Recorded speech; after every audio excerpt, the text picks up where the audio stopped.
very ambitious, and I love that, we're looking after people and we're looking at their dreams, and then that spills over into the companies we look after. What's the company dream? Where does this company want to go to, and how do we achieve those dreams, and how do we become part of it? Really, at the end of the day, we're a people business, and that gets me up in the morning, gets me going. Welcome to 20-Minute Leaders. Just sit back, relax, and learn from the leaders of today. It's a journey. Each one is different, unique, inspiring. Let's get started. 20-Minute Leaders is a proud supporter of Make-A-Wish Israel and Tech to Peace, and is in proud collaboration with Secret Chord Ventures, J Ventures, Riverside FM, Fusion VC, Birthright Excel, J Impact, Leap, Google for Startups, and Hippo, and in media partnership with CTech. Hello and welcome to 20-Minute Leaders. I'm really excited to share with you this episode with Louwki, whose entire career has been devoted to serving companies' technical needs. After earning his Master Network Engineering qualification, he became a technical trainer for Torque IT, and shortly after this, he was promoted to technical manager. Louwki then joined Tronic Trade Technology Holdings and served as a technical manager. He then spent over a decade at Netsurit, starting as a senior technical consultant. He worked his way up to head of support and was part of the executive team. Following a 3-year stint at Dimension Data as a Service Improvement and Enablement Manager and part of the GSC Management team, he rejoined the Netsurit team in 2017 to help grow the US business.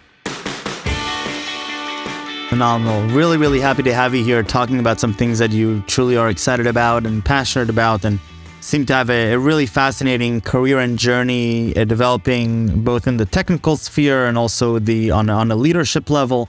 And so I'm looking forward to sort of unpacking this journey with you, talking about some of the fields that you're excited about, security and otherwise, and will be a lot of fun together. And so I'd love to just start off with a simple yet very complex question. What do you really care about? What's something that really, what's top of mind for you? That's a great question. For me, top of mind is really 3 things, and it's in combination of technology, people, and process. And those 3 things sort of create this cohesion of a totality for me. I'm very passionate about those things, and that really gets me excited in the morning and just want to get going. And so, how does that, how does that come to play in your day-to-day? How do you perceive that? So, into a day-to-day perspective, we're a managed service provider that helps a lot of organization with those 3 things. So, from a day-to-day perspective, security comes up these days quite often. A lot of companies are seeing these days cybersecurity breaches, and they don't totally understand what it is and how do I deal with it. What's the low-hanging fruit? How can I quickly and easily secure my business to a certain level? So from a day-to-day perspective, I deal a lot with seeing that and helping companies understand, how do I do the 80-20 from a security perspective? How do I become more compliant? And really utilizing technology, the people that I have, and then the best business processes behind that. So what world are we living in today? Why is this something that is relevant to be top of mind for somebody like yourself today? So I think since the pandemic, the world has changed a lot, where everybody used to be a lot more behind firewalls in corporate networks. People have now shifted, and we've got this hybrid world where some days you're in the office, some days you're in the office. And it's created the world in a very more open network, which have created a lot of gaps within the ecosystem. So it's made it a lot easier to penetrate these environments. If you look at just high-level stats, we've seen a 300% increase in cybersecurity breaches over the last couple of years. So it's very rife out there, which is unfortunate. But we are also seeing that they're targeting the SME market a lot more heavily. And it's almost the Wild West out there, unfortunately. Mm-hmm. And so the challenges that are presented as a result. So what are the challenges as a result of the current circumstance that we need to now overcome? So I think some of the challenges is some of the business leaders are a little bit afraid of that security because they don't understand it. They don't know, where do I start? So I think the first thing is recognize that there's a problem in the industry. And then what are those little steps that I can start taking to educate myself a little bit better, get somebody that I can work with to get a better view of that landscape. And then based on your business outcomes and your business objectives, then start aligning what security things you want to put in place to fortify and mitigate some of your risk. And again, it's going to be very different for each business, dependent on your industry, dependent on what your business will do. You'll invest differently in that cybersecurity. But I think the shift has changed that, it's only the big guys, the big enterprises that need to think about security. It's not actually everybody. And you need to start building a roadmap and certain levels of how am I going to mature over time, my maturity around security and my governance perspective. Mm-hmm. And so the shift from large enterprises to smaller companies, let's look at it from sort of the smaller companies' perspective. Where does it meet them, right? I mean, where does it meet the smaller companies' mindset? What challenges does it possess to them? I think from a practical perspective, most of the organizations out there are either on Microsoft or Google, and they give you great resources already that can give you guidance from a security perspective. So Microsoft's got something called a secure score. Now, most business leaders don't know that there is something like that, but just going and having a look at your secure score, or your partner, whoever you're working with, asking them, can I see on a monthly basis my secure score? Where am I? And it will actually show you how you're doing compared to your peers in the industry. So you can see, am I ahead of the curve? Am I behind the curve? And what should I do to get in front of it? So again, there's great resources, but what we find is a lot of organizations don't know that those resources even exist. So if you don't know what you don't know, it's really hard to progress. And therefore, business leaders need to take this really serious and just start educating them a little bit more around what's going on in the security space.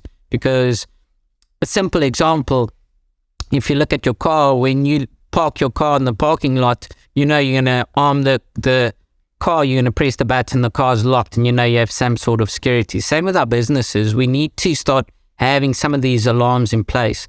And a lot of businesses these days are just leaving their companies wide open. So it's starting with that, and then over time maturing it. And so the right way to go about this from your perspective?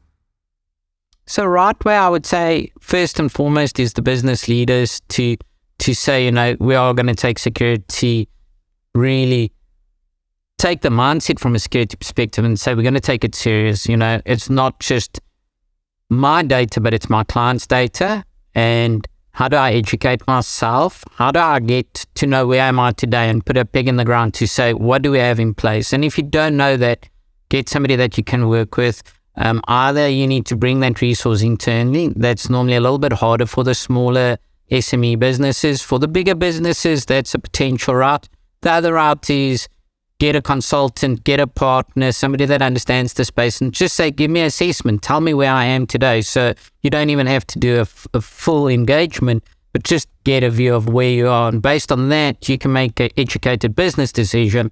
How much risk am I willing to take? And what should I do to move to the next step? Got it. And so how is your sort of day-to-day look like right now? What do you spend your time doing? You're vice president at a large company at Netsurit. So what's your day-to-day like? So my day-to-day is really helping a lot of these businesses understand the risks that they have. So we are a managed service provider, and we work with lots of different industries, and really connecting with other leaders out there and saying, are you aware of these risks? Here are very simple, easy steps that you can do to protect yourself. We would do a risk assessment for them. And off that, we'll give 80-20 years the low-hanging fruit. Have you got multi-factor authentication as a simple example configured? Do you have encryption enabled?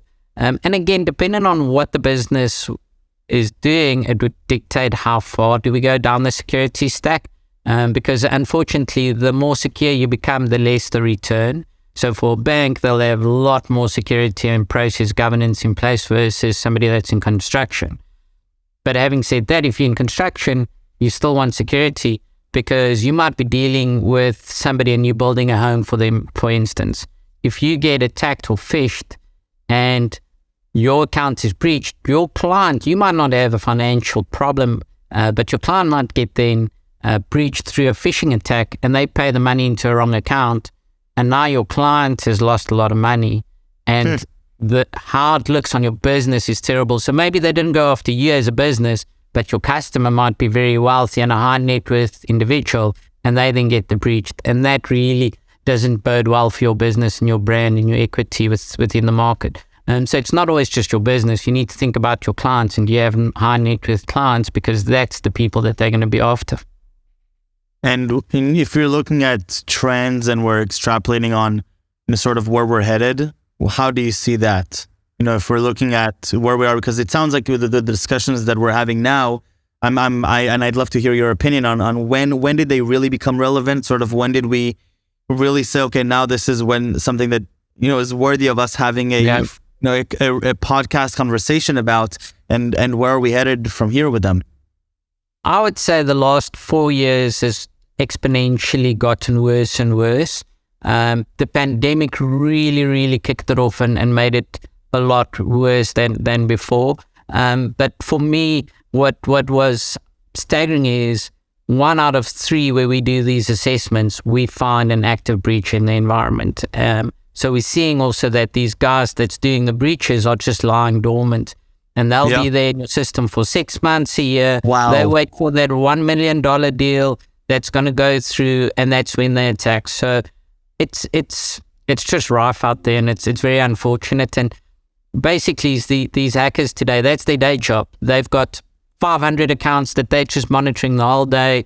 They're getting all the data coming into their systems. They're playing with AI and making sure, they're looking for certain sentiments in communication going in and out of your company. And once they see the right communication going through, they're on you, and you have the breach. So again, it's sad. And what we've seen as well is cybersecurity insurance becoming very strict. So there's so many breaches that the cybersecurity insurance companies are now saying, well, you've got insurance, but you said you had 2-factor authentication on all your systems. You said you had encryption. Oh, you didn't? Sorry, your policy is invalid. We're not going to pay you out. So again, the layers of complexity has exponentially expanded.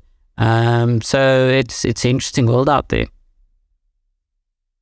And I'm feeling from your sentiment, so you perhaps already know the answer, but how do you perceive the preparedness in comparison to the rising challenges or the rising threats? It's a big challenge, and we see a couple of different scenarios playing out. We get a lot that I'm too small, I'm never going to be breached, and then 2 months later they phone us in a huff and a puff and say, oh, this has happened to me, I can't believe it, please help. We then see the other side of the coin, that they really start working on that roadmap. And I would say that's the most important thing. If you can have a roadmap, we understand budgets are limited, but if you can start and saying, this month or this quarter or the next 6 months, we're going to do multi-factor authentication. Next year, we're going to do encryption. Next year, we're going to do a SIEM solution where we're bringing all the data in and we're monitoring what's coming in and out of our environment. And next, we're going to do EDR, endpoint detect and response type of thing, and keep on building, because the net effect is your security always need to be one better than whoever is in your sector. Because if you're a little bit harder, and it's terrible saying that, but if you're a little bit harder to breach, they're going to go for the easier guy. And that's the thing. You're just going to have to keep on reinvesting because they get cleverer, they get better. So it's you have to keep in front of this game. And it's a cost of operating a business. It's the same instance that you've got an alarm in your car, and in some countries you'll have anti-hijack stuff in your car that tracks the car. And depending on the sector, this is just a part of the operating model and a part of cost of running a business today. Completely. So more tangible, for young entrepreneurs, young organizations. First of all, how early do you think organizations should be, or different leaders in organizations should be thinking about this, and what are really the most actionable things for them to do, at that point of intervention that you would describe? So I think from a core foundation, the sooner you do things the right way, and as your business scales, the easier it is to scale them because you already have the right processes. Now, what's some of the easy, tangible stuff? Make sure you're using a multi-factor authentication on all your logins. Doesn't matter where you go, always have a 2FA or MFA login process. Passwords, use password phrases, use complexity, not the same password for everything. Use a type of password vault where you keep all your passwords secure and have a variety, each password a different one. So again, there's some of these small, easy things, and if that is the process of the company, it's just then embedded and part of the culture, and that's how you operate. If you are laxed about it, and then all of a sudden you're 20 people, 30 people, 50 people, then to go back and re-engineer a lot of those things become very hard, and the culture is already, we laxed about it, I don't have to care about it. And so it really starts from inception and really have that mindset always on.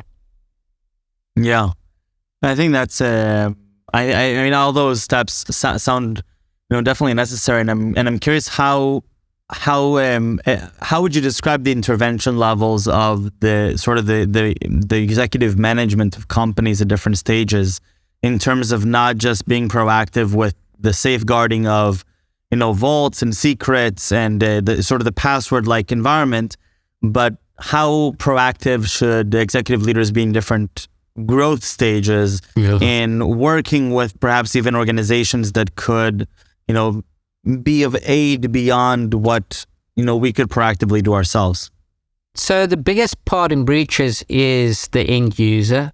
So to that answer, people really need to educate themselves, and there are great systems and tools out there that brings end user awareness. So it's not you have to be a cybersecurity specialist and know how to do it, but you need to know what's a phishing attack. What am I looking for?